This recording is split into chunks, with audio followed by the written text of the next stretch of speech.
I had two fathers, a rich one and a poor one. One was highly educated and intelligent. He had a PhD and completed 4 years of undergraduate work in less than 2 years. He then went on to Stanford University, the University of Chicago, and Northwestern University to do his advanced studies, all on full financial scholarships. The other father never finished the 8th grade. Both men were successful in their careers, working hard all their lives.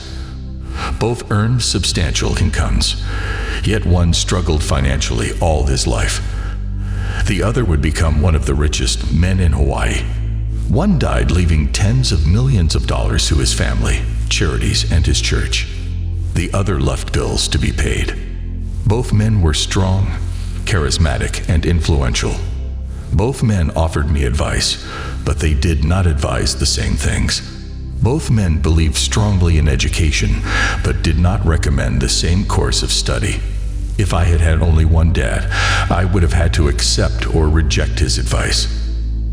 Having two dads advising me offered me the choice of contrasting points of view, one of a rich man and one of a poor man. Instead of simply accepting or rejecting one or the other, I found myself thinking more, comparing and then choosing for myself. The problem was, the rich man was not rich yet, and the poor man not yet poor. Both were just starting out on their careers, and both were struggling with money and families. But they had very different points of view about the subject of money. For example, one dad would say, "The love of money is the root of all evil." The other, "The lack of money is the root of all evil." As a young boy, having two strong fathers both influencing me was difficult. I wanted to be a good son and listen, but the two fathers did not say the same things.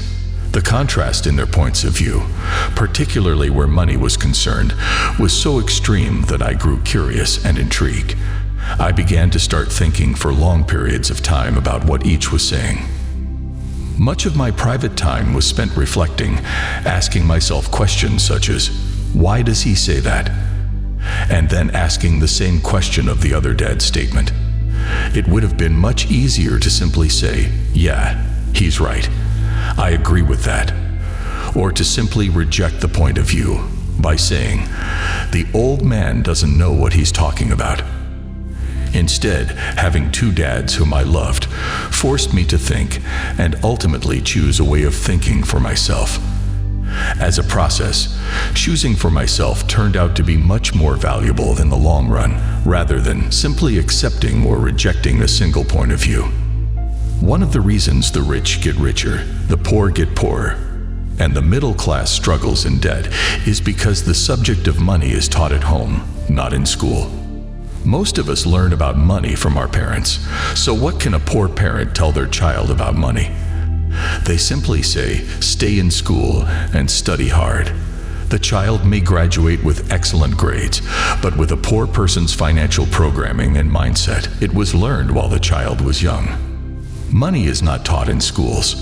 Schools focus on scholastic and professional skills, but not on financial skills. This explains how smart bankers, doctors, and accountants who earned excellent grades in school may still struggle financially all of their lives. Our staggering national debt is due, in large part, to highly educated politicians and government officials making financial decisions with little or no training on the subject of money. I often look ahead to the new millennium and wonder what will happen when we have millions of people who will need financial and medical assistance. They will be dependent on their families or the government for financial support. What will happen when Medicare and Social Security run out of money? How will a nation survive if teaching children about money continues to be left to parents, most of whom will be, or already are, poor? Because I had two influential fathers, I learned from both of them. I had to think about each dad's advice, and in doing so, I gained valuable insight into the power and effect of one's thoughts on one's life. For example, one dad had a habit of saying, "I can't afford it." The other dad forbade those words to be used. He insisted I say, "How can I afford it?" One is a statement, and the other is a question. One lets you off the hook, and the other forces you to think. My soon-to-be rich dad would explain that by automatically saying the words, "I can't afford it," your brain stops working. By asking the question, "How can I afford it?" your brain is put to work. He did not mean buy everything you wanted. He was fanatical about exercising your mind, the most powerful computer in the world. My brain gets stronger every day because I exercise it. The stronger it gets, the more money I can make. He believed that automatically saying, "I can't afford it," was a sign of mental laziness. Although both dads worked hard, I noticed that one dad had a habit of putting his brain to sleep when it came to money matters, and the other had a habit of exercising his brain. The long-term result was that one dad grew stronger financially, and the other grew weaker. It is not much different from a person who goes to the gym to exercise on a regular basis versus someone who sits on the couch watching television. Proper physical exercise increases your chances for health, and proper mental exercise increases your chances for wealth. Laziness decreases both health and wealth. My two dads had opposing attitudes and thought. One dad thought that the rich should pay more in taxes to take care of those less fortunate. The other said, taxes punish those who produce and reward those who don't produce. One dad recommended, study hard so you can find a good company to work for. The other recommended, study hard so you can find a good company to buy. One dad said, the reason I'm not rich is because I have you kids. The other said, the reason I must be rich is because I have you kids. One encouraged talking about money and business at the dinner table. The other forbade the subject of money to be discussed over a meal. One said, when it comes to money, play it safe, don't take risks. The other said, learn to manage risk.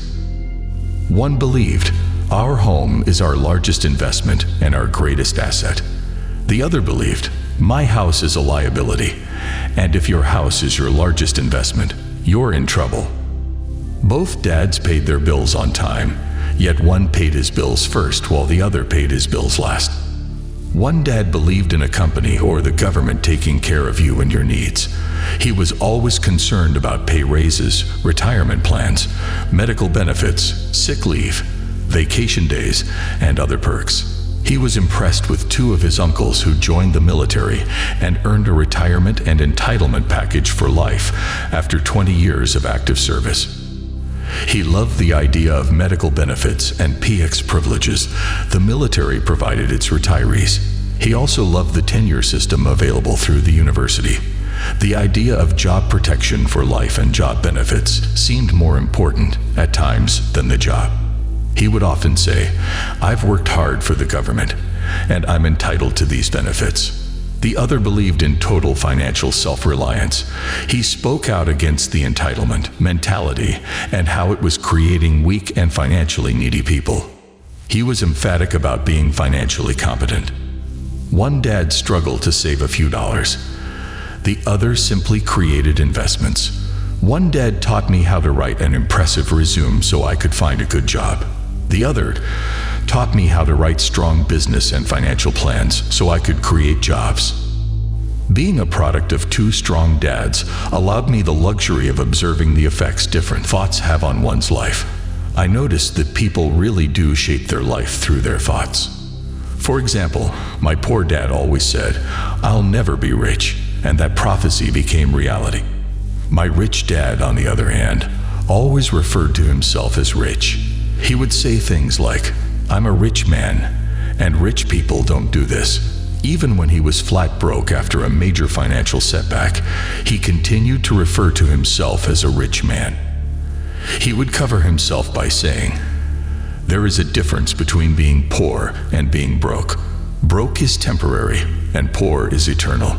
My poor dad would also say, I'm not interested in money, or money doesn't matter.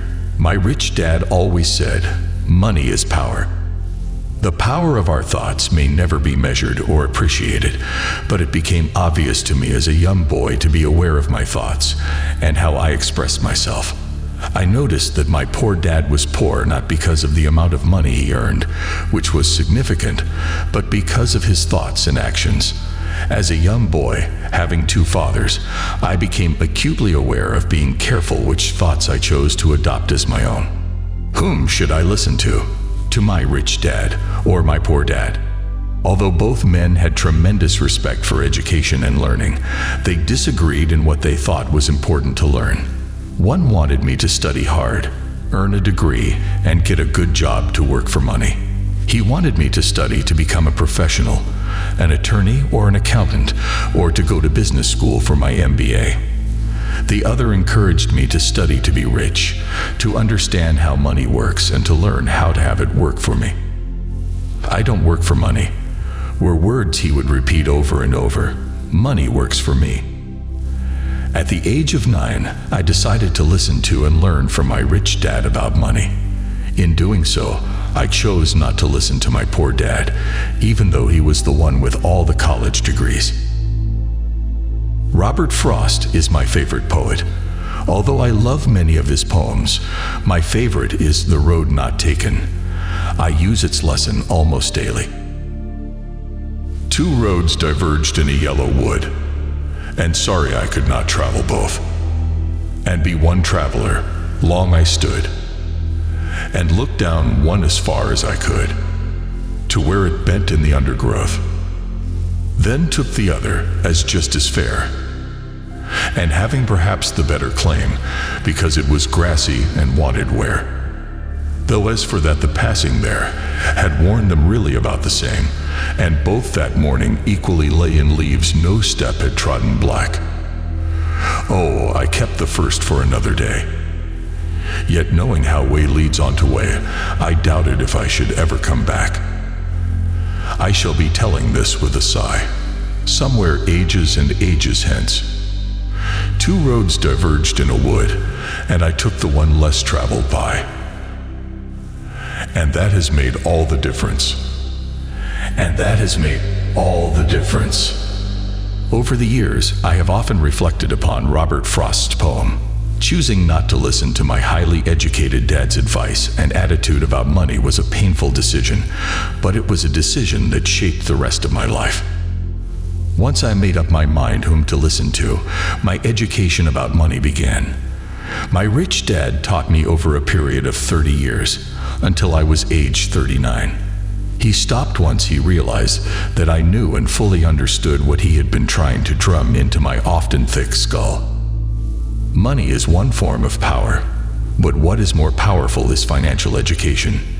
Money comes and goes, but if you have the education about how money works, you gain power over it and can begin building wealth.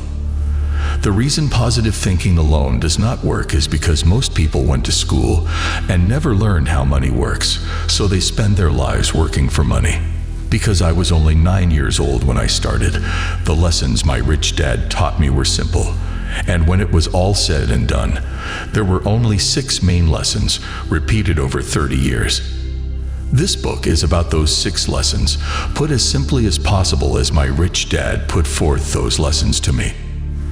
The lessons are not meant to be answers, but guideposts that will assist you and your children to grow wealthier, no matter what happens in a world of increasing change and uncertainty.